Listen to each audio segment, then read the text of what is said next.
We're a little ahead of schedule, but that's fine because Tim Lydon with the Forest Service was gracious enough to expand on the Forest Service, which is the largest landowner in Prince William Sound. So, Tim, come on up and tell us what's going on with the Forest Service.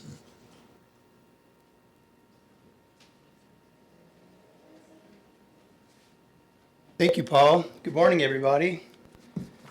Sitting's the new candy, right? Or it's the new smoking. Let's stand up for a moment. Our bodies are meant to move. Candy is the old smoking and sitting's the new. And if you've already been standing like Dean, then please sit down. No. Excellent. Yeah, just stretch for a sec. Is this my clicker? And where's the... down there. With an arrow. Okay. Cool. Thank you. Excellent. Awesome. Good morning, everybody. I'm Tim Lydon with the Chugach National Forest. I'm the wilderness manager for the Nellie Juan-College Fiord Wilderness Study Area in western Prince William Sound.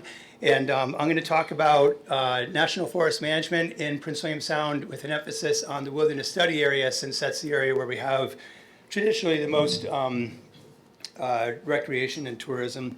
And then first off, thank you to the Prince William Sound Stewardship Foundation, Prince William Sound RCAC, City of Whittier, and all of the sponsors and supporters of the symposium. We're just thrilled that this continues to go on every year. Like Jack said, it's a great opportunity for us all to network with each other and learn from all of our different disciplines. So thanks for this. And I'll get started with some maps here.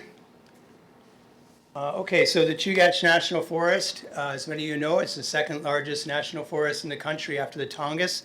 We have about 5.5 million acres, and you can think about the Chugach in terms of these three geographic zones, which correspond with our three district offices. So on the left, you have the Kenai Peninsula Zone, in the middle, Prince William Sound, and on the right side, the Copper River Delta. And those offices, those are administered out of our Seward office, Girdwood for the Sound, and Cordova. This next map, yeah, it's really great to follow Chugach Regional Resources Commission in Chugach, Alaska, and the village corporations, because it's common, a lot of you that work in Prince William Sound, you know that it's common for people to just look at Prince William Sound and assume that all of that land is public land or all of it's national forest. And the National Forest is the largest land manager in Prince William Sound, but there's many thousands of acres that are owned by the corporations, or they're in private holdings, or they're managed by the state, either as state parks or other purposes. So it's really good to know where you're going ashore and who owns or manages that land. And the best place to find this map that I know of anyhow, the easiest place to find it, is at princewilliamsound.org at the Stewardship Foundation's website. And we made sure that this is really high resolution so that when you go to that website, you can zoom in on that and look, you know, right at the places you'll be visiting and see even smaller parcels of land. And I should say, Chugach Regional Resources Commission, they helped make this map possible as well through their GIS shop. So really good to know whose land it is before you step ashore. And then this third map, this one is the management prescriptions of the national forest lands in Prince William Sound. And everybody knows that the Forest Service is our national forests are multiple use lands. So on national forests, you'll find ski areas and reservoirs and timber, like logging and mining, and also lands that are managed for wildlife habitat or recreation or preservation. So, you know, your national forests have lots of different uses. And this map here is from our 2020 revised forest plan. So this is our current forest plan that looks forward for the next decade or so on the management objectives. And in Prince William Sound, you'll see that the largest prescription is that kind of teal color there. That's the wilderness study area in the Western Sound. And then you see kind of a tan color there. That's our backcountry prescription, which is managed for recreational purposes, visitation, and often left in its natural state. And then those colors over on the right-hand side, the Copper River Delta area, that's the Anoka 501B lands that are managed for fish and wildlife habitat. So when you look across those three primary designations in Prince William Sound, you see a landscape that's managed very intentionally to retain its natural character, and in many cases, for use and enjoyment by the public. And the wilderness study areas where you'd have the kind of the strictest designation for having it undeveloped and natural. But I'll go into that more in a minute. And then there's some other designations there that have been brought up. There's the EVOS acquired lands that became national forest following the spill. Those are in the yellow there. And then there's also some research natural areas.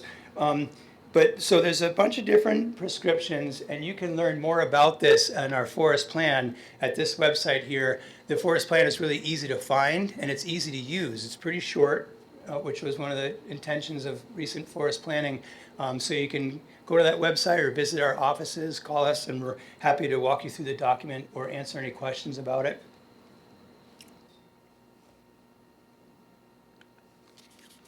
So then from here, I'll talk mostly about the wilderness study area in western Prince William Sound. And so this map here, if you can see that, shows the wilderness study area surrounded by the red. The map might be a little confusing because it's two different shades of green, but it's a brighter shade of green surrounded by the red boundary. And so the wilderness study area is huge. It goes from Point Fremantle out by Columbia Bay all the way down to Bainbridge, includes Knight Island, all the way up through Harriman Fiord. It's about 2 million acres. That's about the size of Yellowstone National Park. But are the marine waters, is that part of the National Forest? No, it's not, right. So what's that? Should be. Hi, Dean. Yeah, right. So National Forest boundary or the management goes from the high tide line up. And so talking just about the vastness of that wilderness study area, landscape, 2 million acres on shore, but there's hundreds and hundreds of miles of shoreline out there. The wilderness study area makes up about 37% of the Chugach National Forest, and it's all administered out of the Girdwood office, so it's all part of our Glacier Ranger District.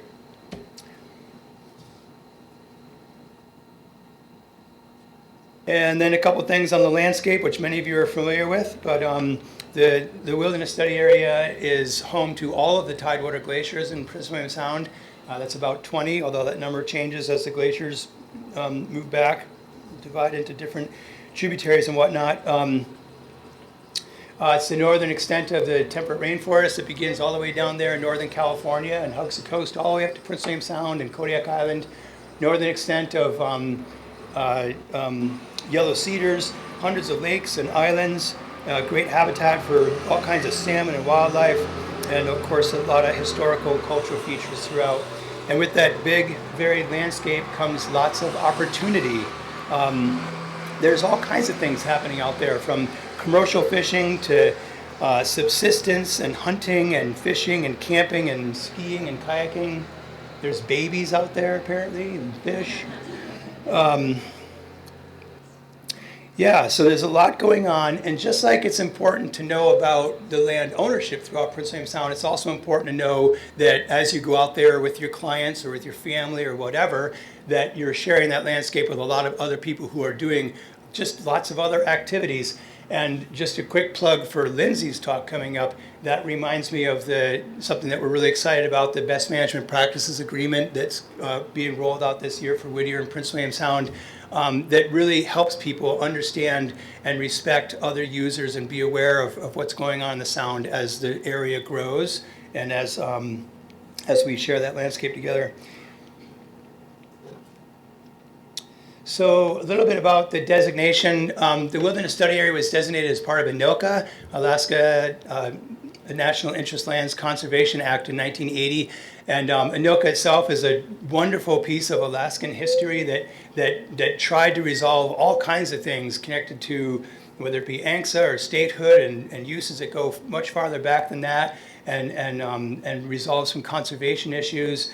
So it's just an amazing piece of legislation, and that's where the wilderness study area came from. And as an act of Congress, the Chugach National Forest has nothing to do with the boundaries of the wilderness study area, changing them or deleting them in any way. That's all entirely up to Congress. So the Forest Service has no say. Congress made this designation, and then it's up to us how to manage it in the interim.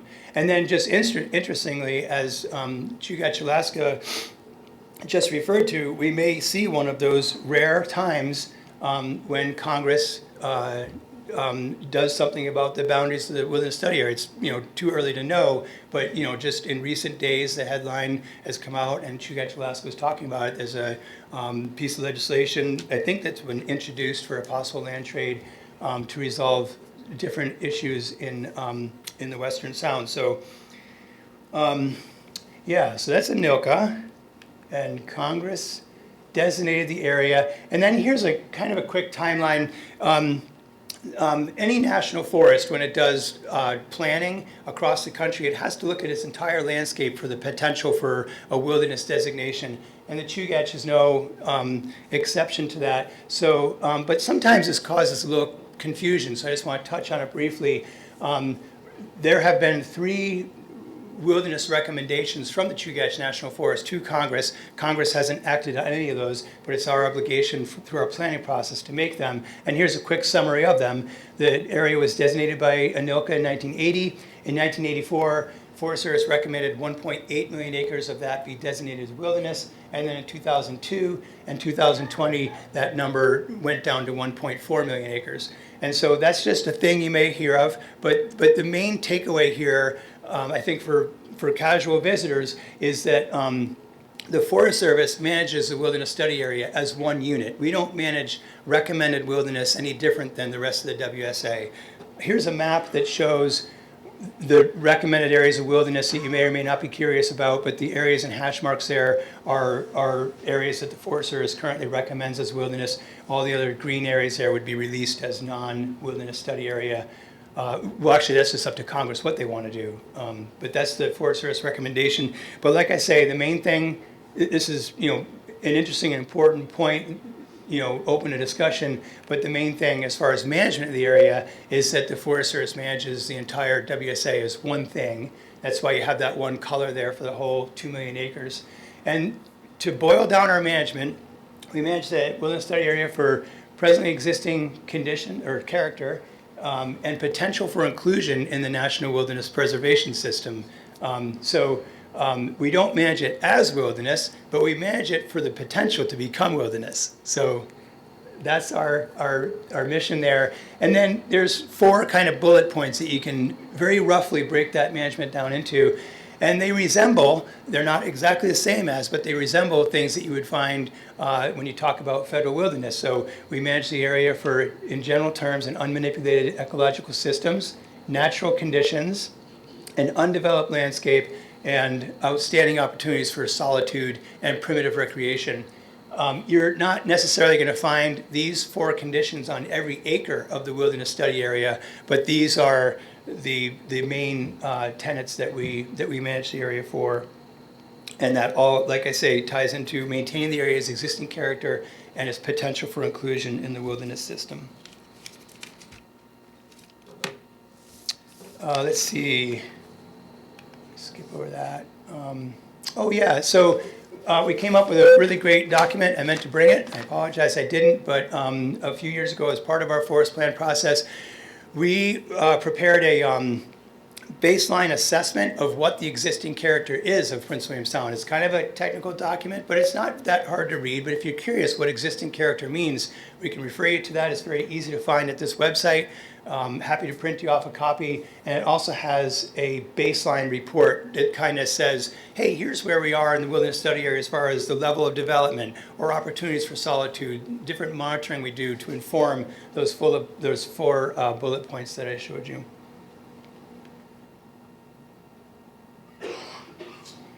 And then when you're out in the wilderness study area, these are some things that are related to National Forest management. Like I say, you're not going to find those 4 qualities on every acre. And there's a lot of things that we permit out in the wilderness study area. And many of you are in the recreation and tourism industry, so you know that if you're operating on National Forest lands that you have a commercial use permit.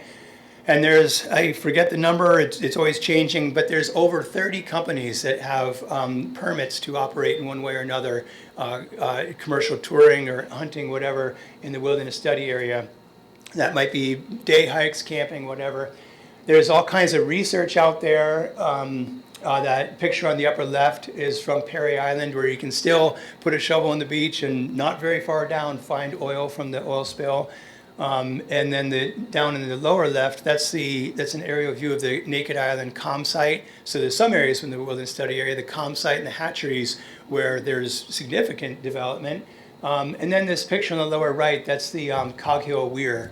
So there's also fisheries enhancement and research as well. And some of those things are allowed specifically by ANILCA for the wilderness study area. Others aren't treated in ANILCA. But as the Forest Service, as we do these things, we try to stick to those 4 qualities I told you about, keeping the area undeveloped. So when we look at a developed place like the hatcheries or the calm sites, we are always trying to keep that footprint as small as possible to meet our other obligations.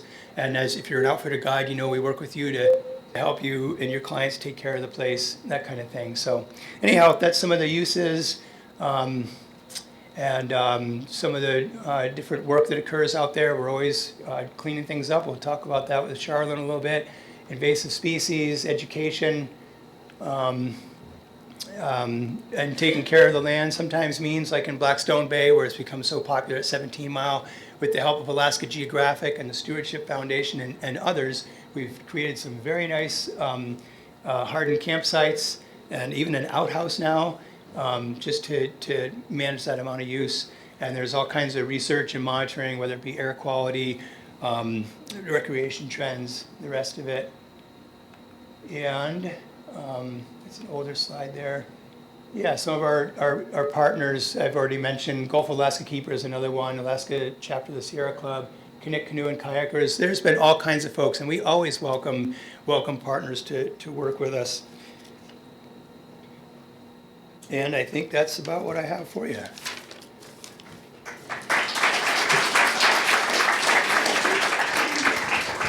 All right, questions for Tim?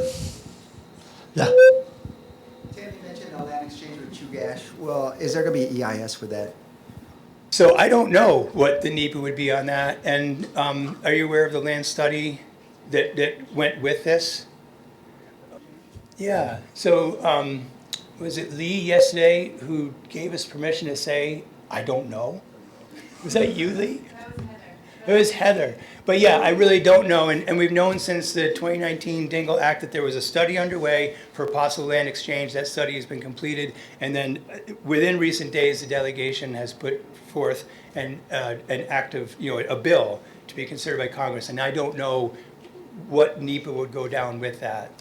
Yeah. But it's all very, very new news. And I encourage you to hop online. You'll find articles about it in the media right now and press releases from the delegation. So there's lots for all of us, including the Forest Service, to learn, because that's happening at the congressional level. And for those online, the question was whether it'd be some sort of EIS or EA with the possible land exchange with the corporations. That's wrong. Any other questions for Tim? Yeah, Dean. Hey, Tim, you were describing the management of these large areas of the forest. But you didn't mention, and the forest plans.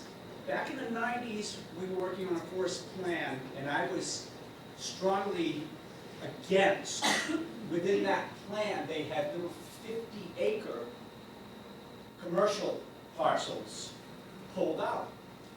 And you've immersed yourself in all the old records. I mean, you've probably read all the old forest plans, which are this thick. I have, but I've forgotten it all. Have you seen, does that still exist? Because those little 50-acre parcels in the middle of vast stretches of wilderness, that's lights at nighttime, that's planes flying in and out, that's high-speed day boats roaring back and forth with passengers. I mean, the whole wilderness character is so diminished by, just a little 50-acre parcel within, 100,000 acres in some extra pass or something like that. So have you come upon that? Because as far as I knew, that was in the forest plan in the 90s, and I haven't heard of it being excluded now, or pulled out. Yeah. So the question is about potential 50-acre parcels in forest plans, right? Yeah, the potential for it, right? Yeah, right. yeah. In other words, if Congress adopts a permanent wilderness plan, they're going to go on the blueprint that the Forest Service put together, which is within these forest plans, of which 3 of them you listed, 3 of them exist. Yeah, Have you right. seen anything like that, or is that gone finally? Yeah, no, all that is no longer exists, where we put that slide for the forest plan revisions. But no, like in the 80s, and keep in mind too, when I've worked on other forests, when a wilderness area was designated, I worked on the Tongass in the early 90s, and that was still pretty fresh to having wilderness areas there from Anilka. And so these things that were back in the 80s and maybe the 90s, but I think it was a little earlier than that, but they were in a different era when there was more, it was a more remote area, and there was more interest in motivating investment for recreation and tourism. And there wasn't as much sort of understanding. The understanding of federal wilderness, and therefore wilderness studies as well, has evolved tremendously in the last, say, 10 to 20 years, let alone the 60 years since the Wilderness Act. So I just think what we're referring to is it no longer exists, that's for sure, and they reflect just kind of earlier understandings of the landscape and just an earlier, thing out here. But if the area was designated wilderness, Congress would have to create an act, and then nothing necessarily that the Forest Service ever recommended in the past or recommends now would be included in that. It would be an act like, we can go by the 2 acts that designated wilderness in Alaska. Well, yeah, anyhow, ANILCA and then the 1990 Tongass Timber Reform Act, which basically treat Alaskan wilderness very consistently and differently from down south. I hope that answers your question, but no, there are no longer 50-acre commercial sort of zones. Okay, go for it. Land use and like that. There's kind of 2 things going on So here. I appreciate your, I'm sorry. Repeat the question. So it's a question about the cultural Forest 1 sites, if I'm right, and what's the status of those? Really appreciate everyone who has joined us online, and I'm sorry that I keep forgetting. And thank you, Paul, for making the questions come across. It's really exciting that so many people are watching from across Prince William Sound and other places. So there's 2 questions, and Jack or anyone from CAC, do you want to talk at all about 14H1 lands? Is there anything that you didn't cover that you'd want to say to Dean?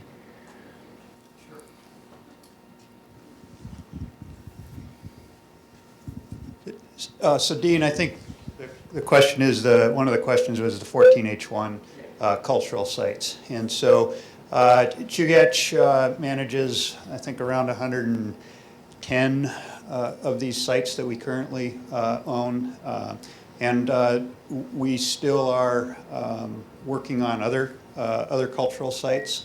And so we don't identify those and share those because they are very culturally important, and we're sensitive about releasing that information. So we don't post the location of those. So, yeah. But it's still private property. Yes, those are the 14H sites that we received are owned by the corporation. Yes.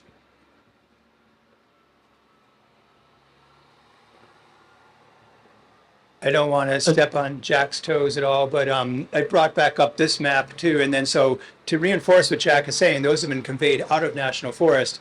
And the reason we put this map on the Stewardship Foundation website in high resolution is so that you can look, and they aren't marked as 14H1s on there. So to respect what Jack is saying, but any lands that are not National Forest are shown up there. And that could be a 14H1, it could be another piece of private property, but it's not National Forest. So we feel like we have an obligation to make it real clear to the public what is or is not National Forest without what Jack just said, without going against your desire for, some discretion there. And Jack, I had a question. Are there more sites that are unresolved? Is that an ongoing process? It's an ongoing process. So there could be more in the future. Yeah, thanks.